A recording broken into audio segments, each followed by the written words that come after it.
Ah, yes. American Gothic. The painting everyone's parodied, but no one's actually looked at. Painted in 1930 by Grant Wood, an Iowa farm boy who said, "Let me celebrate hardy American grit." And the public said, "Grit? Shoot, these two look like they ain't cracked a smile since invention of the pitchfork." Iowa farmers found it deeply offensive. City folks loved it, mostly because it made them feel better about their own marriages. And then the art world swooped in, stroked their chins, and said, "It's iconic." Which is art speak for, "This will look great on mugs." And over the decades, it's become the world's favorite blank template. Presidents, pop stars, drag artists, everyone projects their own nonsense onto it. Which is fitting, because the painting itself is basically the original couple's selfie, except instead of a filter, they've got a pitchfork. And by the way, scholars still argue if she's his wife or his daughter. All I know is, the pitchfork is the least worrying thing in this picture. But here's what I see. I see a woman realizing, in that very moment, she's married the only man in Iowa with fewer emotional skills than the livestock. Look at her face. That's the international symbol for, I made one bad decision at a church picnic, and now my life is a barn. And him? Without that pitchfork, he'd have no personality at all. It's basically his emotional support stick. People ask why this image persists. Simple. Because it's all of us.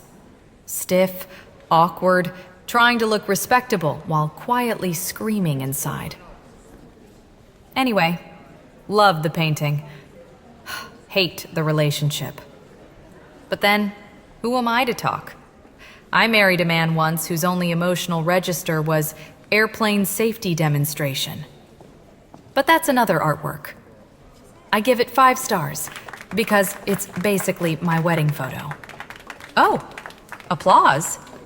Good Lord, my ex-husband never clapped. Not even when the plane landed.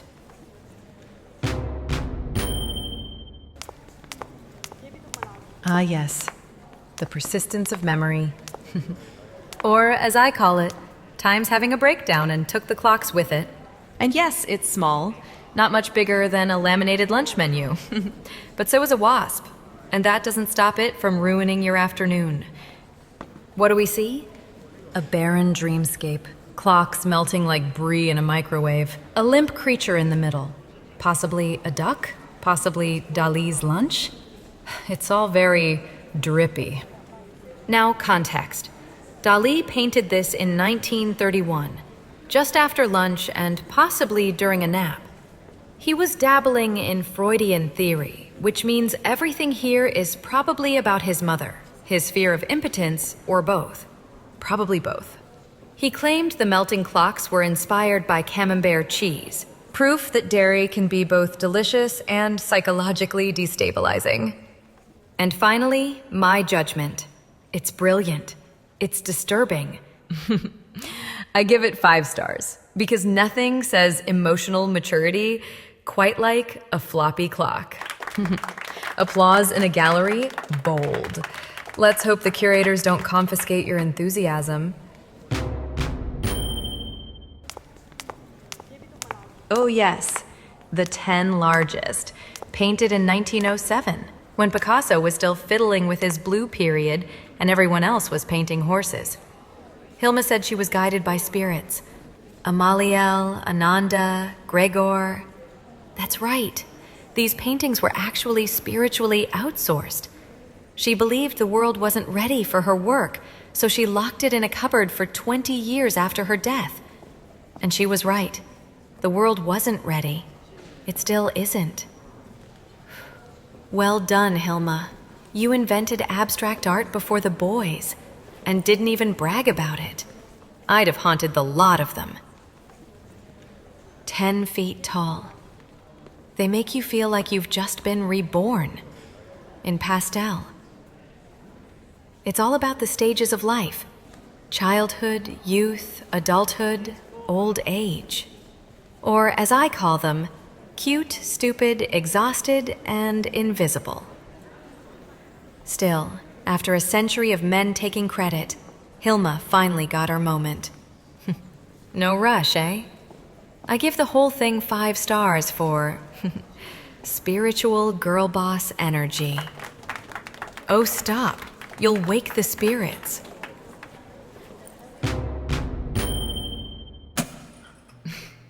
You're probably wondering how I got in here. Don't ask. Corporate archive, restricted access, fluorescent lighting, a painting that hasn't seen daylight since Queen Victoria still had a pulse. And yet, here it is. His master's voice. Painted by Francis Barraud in 1899, and usually dismissed as Victorian sentimental fluff. Well, they're wrong. Spectacularly wrong. Because before this image became a logo, before it was stamped on record sleeves, shop fronts, and the subconscious of half the planet, it was something far stranger and far more intimate. To understand it, you have to forget everything you think you know about it. The story goes that Francis Barraud inherited 2 things when his brother Mark died.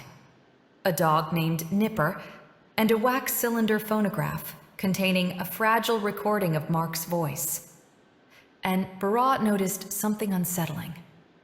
Whenever he played the cylinder, Nipper would sit perfectly still, ears pricked, staring straight into the horn. Not curiosity, recognition. As if the machine wasn't making sound, but summoning someone. That recording is lost, which is probably for the best, but I can't help imagining how it went. December the 8th, 1887. Nipper, if you're hearing this, then I have, regrettably, perished. You deserve to know the truth. I did eat your beefsteak last Tuesday. I blamed the butcher. He was innocent. The intruder who rearranged the parlor cushions in May, also me. I'd been at the sherry. Your ball did not roll under the davenport of its own accord. I kicked it there, on purpose.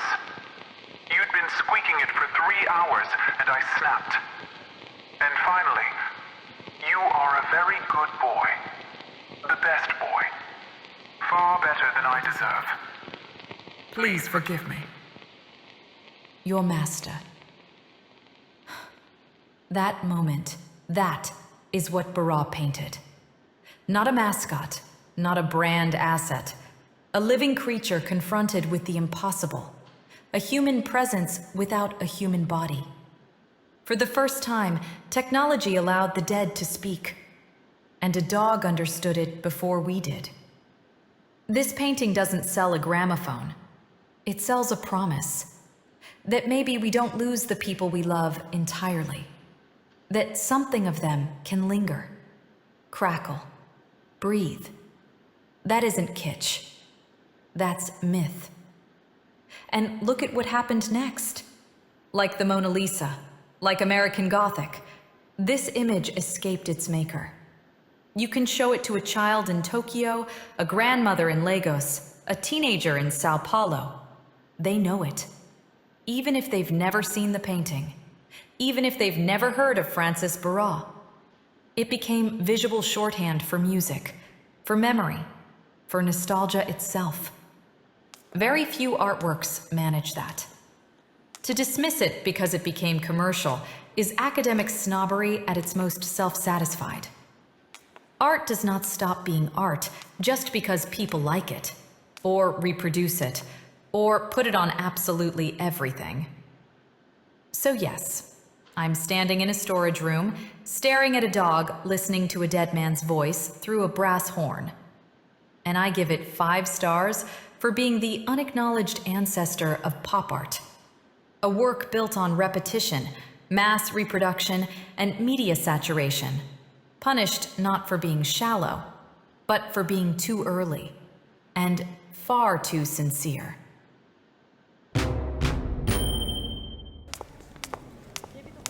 Ah, yes. Composition 8, 1923.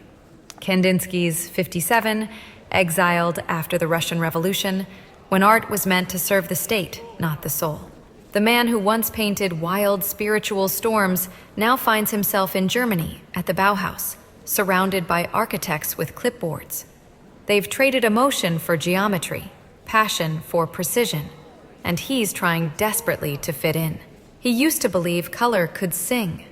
Now he's measuring the notes with a ruler. Triangles, circles, lines. The chaos has been house-trained.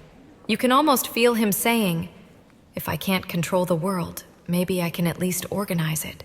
He's married to a woman nearly 30 years younger, living in neat, polite domesticity, and it shows. This isn't a composition, it's a coping mechanism.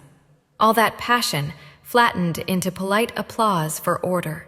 I give it 5 stars for turning heartbreak and exile into modern design. Oh, please, don't encourage me. They've already kicked me out twice. Ew, I've got drunk in bars with men like that. Ah. Now this tickles my psychiatrist's instincts. The Lovers, René Magritte, 1928.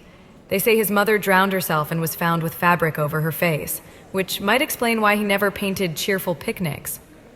Most say it's about the mystery of intimacy. All crap. It's about how no one ever really sees the person they're in love with. Not then, not now, not ever. You meet someone, wrap them in fantasy, call it chemistry, and 6 months later you're arguing about the bins, or the dishwasher, or both. Probably both.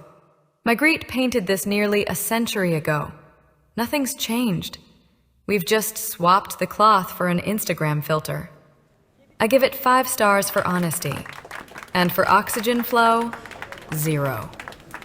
Don't clap. They can't see you either. Ah, yes. Whaam! Roy Lichtenstein, 1963. The Cold War's raging, his marriage is imploding, and somewhere in New York, the soon-to-be 40-year-old paints this. A direct copy from an actual comic book panel. A fighter jet firing a missile, or as Roy called it, art. Is it just me, or is that fighter jet climaxing into another plane? No? Just checking. So yes, it's about power, just not the kind hanging under the wing. Of course, the comic book artist got nothing while Roy got rich. That's not pop art.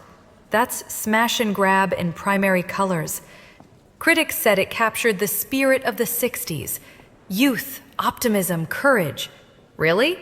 It looks more like a midlife crisis with better lighting.